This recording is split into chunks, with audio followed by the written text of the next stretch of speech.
Welcome back to the second half of the program. What is more important than being able to see and perceive the world around you accurately? When you get as old as I am, glasses are just a part of your life.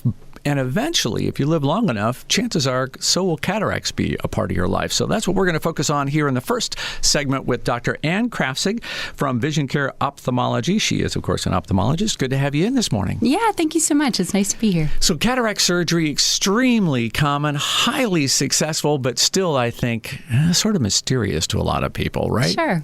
So let's talk about this a little bit. We were just chatting about the fact that they've been doing this procedure since back in the days of the Egyptians. Can you imagine that? How did that work? Yeah, well, it's actually, it was a little bit gory maybe, but basically what they did is they would just take like a little fine reed and just kind of insert that right into the eye and let that lens fall to the back of the eye. So cataract surgery is something that has been kind of progressing and developing, and that technology has been getting better for hundreds of years at this point. And since, I guess, about the 1970s, it's really become very highly perfected, and you do several of these procedures all the time. So let's talk a little bit about what a cataract is. So that cloudy part of the lens, what's going on there? What's causing that? So cataract is a word that we use to describe the lens that naturally lives inside of your eye. And over time, in everyone, that lens starts to get harder, and it also becomes more yellowed. So there are a couple different kinds of cataract, but the most common one is one where you go from a clear, totally clear lens to a yellowed lens. And it can get all the way to a yellowish orange color, even that we call that a brunescent cataract. Most people have their surgery before it gets to that point. But a lot of times people are somewhere along that scale of clear to yellowed. And so sometimes we watch for a couple of years even before we would do a cataract surgery. But at the point that cataract is kind of starting to get into the way of your everyday, so one of the most common things people notice is like glare at nighttime. So as you're driving at night with oncoming traffic, that light, instead of getting focused to a nice perfect point, it gets scattered, and it can kind of move around, and then it's just not quite as sharp.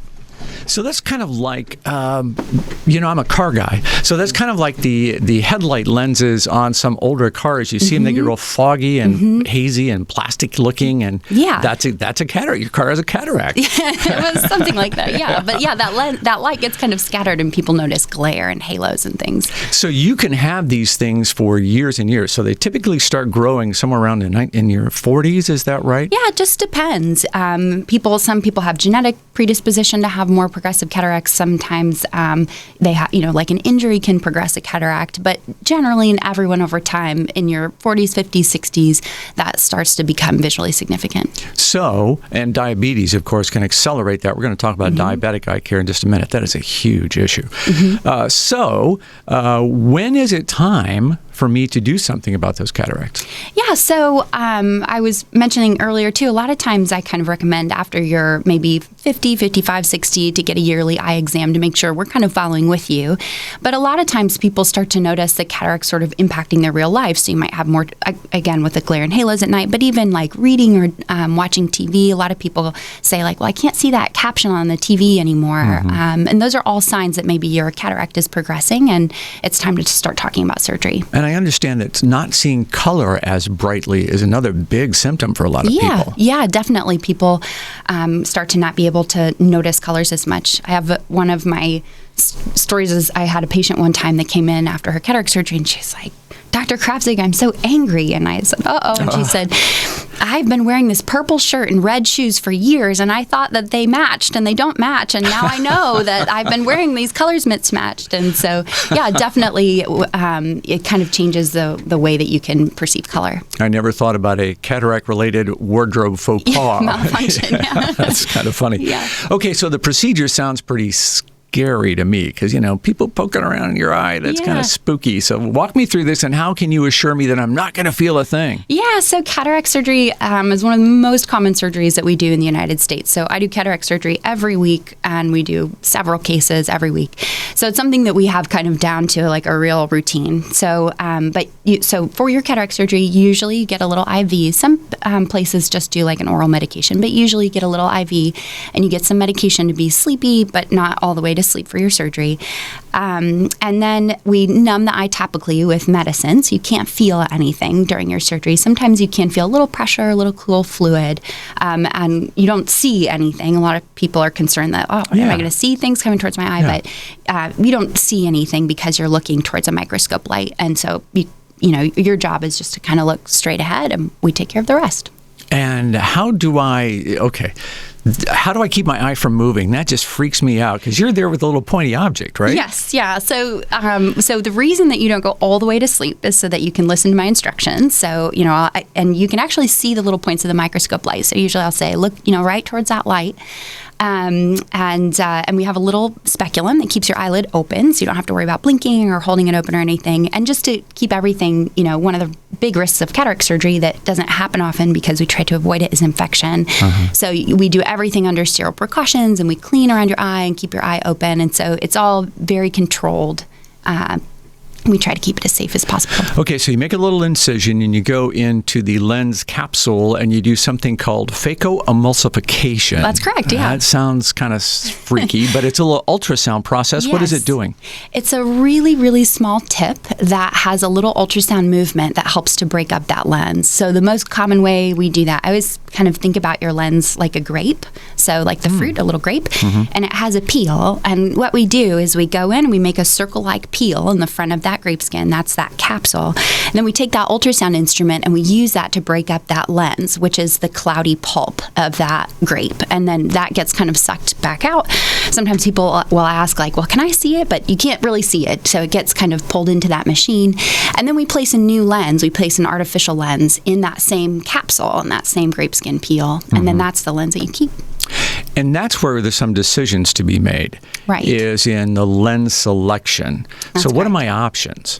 So whenever I'm talking to patients about that, I always kind of, there's kind of like two roads. One road is sort of the traditional road, which is excellent, and those lenses are excellent. I never like to, some people feel like it's kind of better and worse, but it's just the traditional way to go, or you can try to be less reliant or independent of glasses. And so it depends on what you want out of your lifestyle and what will make you happy in your real world. But there are some options for trying to be out of glasses, and we can use specialty lenses to try to make that happen for you. And those specialty lenses, those are all on me, right? Insurance, Correct. Nothing's going to cover that. It's all out of pocket. Right. It's all out of pocket no matter what your insurance is. But the good news is, if you just are having standard lenses, you can have this procedure done at almost no cost. Yeah, it's all covered by insurance. So it's a medical procedure. It's counted as a medical procedure.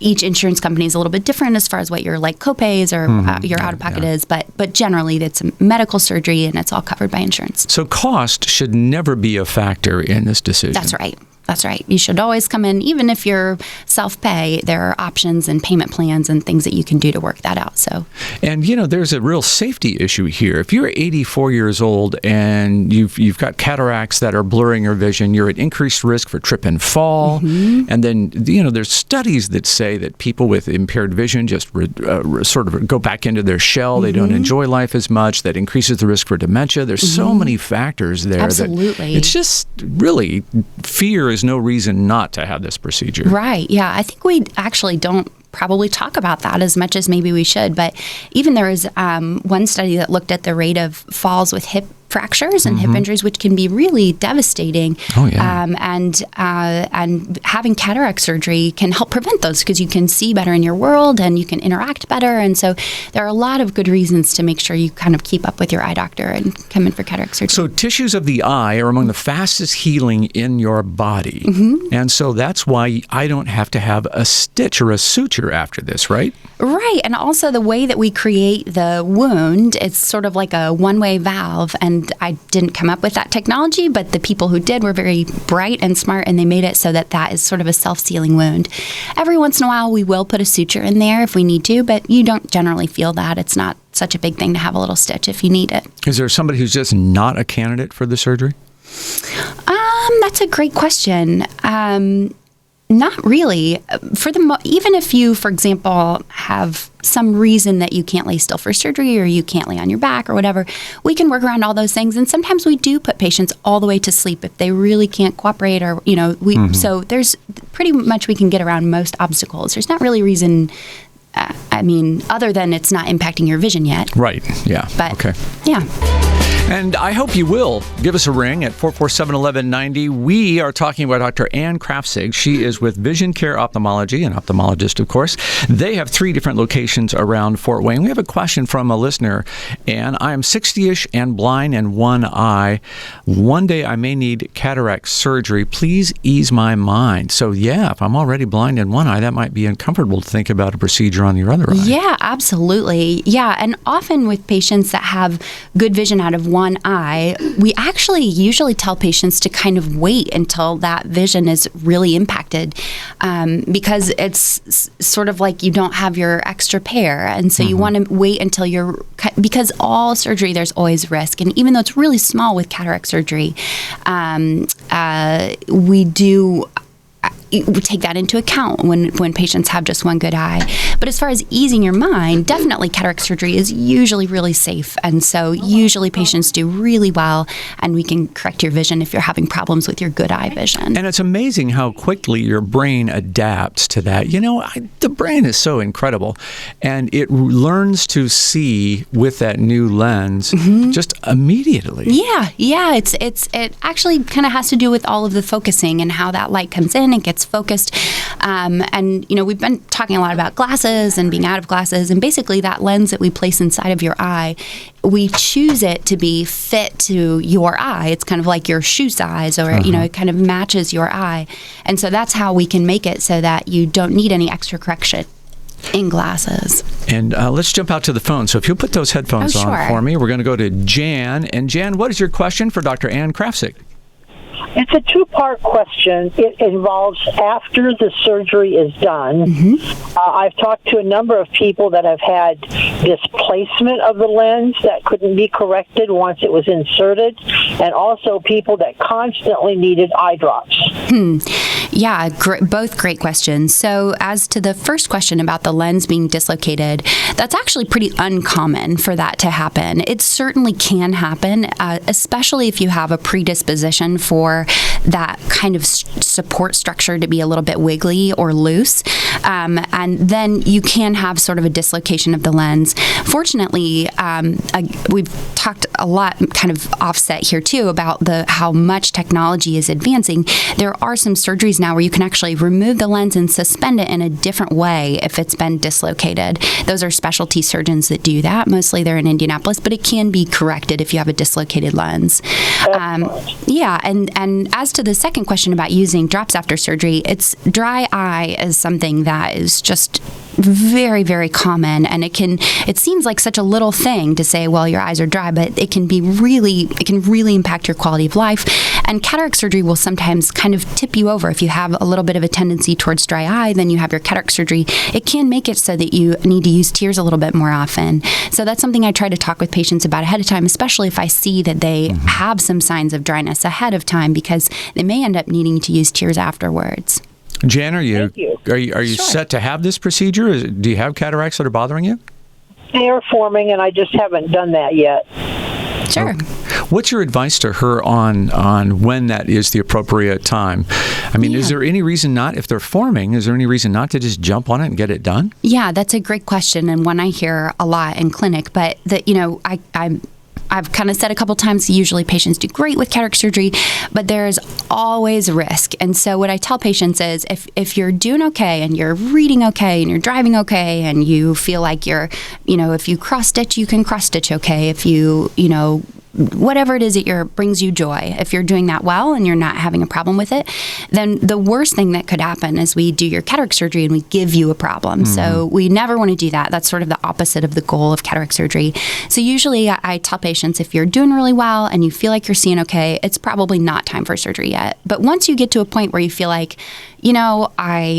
I love to go to my church meeting every morning. It's at 6:00 and I can't drive at night, and that's really getting in the way of my quality of life. That's a time when you say, well, there's a little bit of risk, and now we know that it's really impacting you. You're ready to take on that little bit of risk, and it's time for surgery. Great. Jan, thank you for your question. Oh, please go right ahead. Question. Yeah, sure. Yes. Is there any natural way to dissolve cataracts with any kind of drops or anything on the market? It's also an excellent question, and there are a lot of people and a lot of money trying to figure that out. You wouldn't want to dissolve the cataract necessarily because it's actually the lens inside of your eye, but what people are trying to do is find ways to keep the cataract from progressing.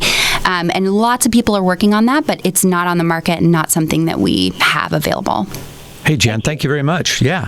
So the cataract is actually, it's a protein reaction to the tissues of the lens, right? It's an accumulation of proteins? Right. So it's actually the lens, the proteins that are already there, they do continue to make more over, so you get like layers of the cataract, so the cataract can also get bigger.